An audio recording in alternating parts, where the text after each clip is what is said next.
ലക്ഷ്മിക്കുട്ടി. ലക്ഷ്മിക്കുട്ടി. ലക്ഷ്മി ദാസ്. ഓ പിന്നെ നീ അങ്ങനെ ലക്ഷ്മിക്കുട്ടി ഇല്ലയോ? എന്താ എന്റെ ഉദ്ദേശം? താനോ? ഞാൻ ദേവേട്ടൻ. എന്റെ കണ്ണിൽ കുരുവൊന്നുമില്ല. ആളെ മനസ്സിലാക്കിയിട്ട് തന്നെ വിളിച്ചത്. അതെ, എനിക്കൊന്ന് സംസാരിക്കണമായിരുന്നു. പറഞ്ഞോ.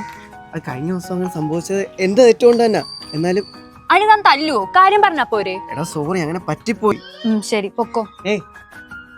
എടോ താൻ ചേച്ചി എടോ താനിങ്ങനെ പെണങ്ങല്ലേ, ഞാൻ കാര്യം പറഞ്ഞല്ലോ. എന്ത്? ഞാൻ പറഞ്ഞതിനുള്ള മറുപടി ഒന്നും അല്ലല്ലോ അത്. എടോ ഞാൻ എങ്ങനെ തന്നെ കുട്ടിക്കാലത്തിന് എടുത്തോണ്ട് നടന്ന് കൊഞ്ചിച്ച് നടന്നു പറയാനാണ് കുത്തും ഞാൻ.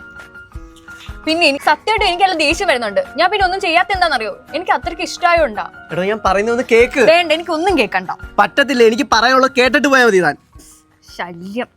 പറയ്. ശല്യമാവുന്നുണ്ടെന്ന് മനസ്സിലായി. പക്ഷെ താൻ ഞാൻ പറയുന്ന ഒന്ന് കേക്ക്. എല്ലാവർക്കും അറിയാവുന്നതല്ലേ എൻ്റെ കാര്യം. പിന്നെ താൻ കൂടെ അങ്ങനെ പറഞ്ഞപ്പോൾ എനിക്കെന്തോ പെട്ടെന്ന് എന്നെ കളിയാക്കുന്ന പോലെ എനിക്ക് തോന്നി. പിന്നെ താൻ ഗായത്രിയുടെ കാര്യം പറഞ്ഞപ്പോൾ എടോ ഒരിക്കലും എല്ലാം ഞാൻ നേടിയെന്ന് അഹങ്കരിച്ചവനാ. കൺമുമ്പിൽ ഓരോന്നില്ലാതായപ്പം പറ്റിയില്ല എന്നെ കൊണ്ട്. വേദനകളെല്ലാം കടിച്ചമർത്തി നിൽക്കുക. ആ തന്നോടുള്ള ദേഷ്യവും ഇഷ്ടക്കുറവുകൊണ്ടോ ഒന്നുമല്ല.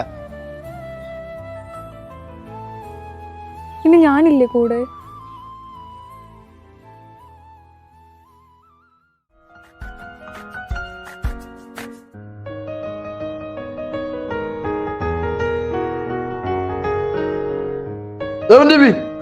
അയ്യോ ദാസം മാഷ്. ഓടരുത്. മോർണിംഗ് മാഷ്.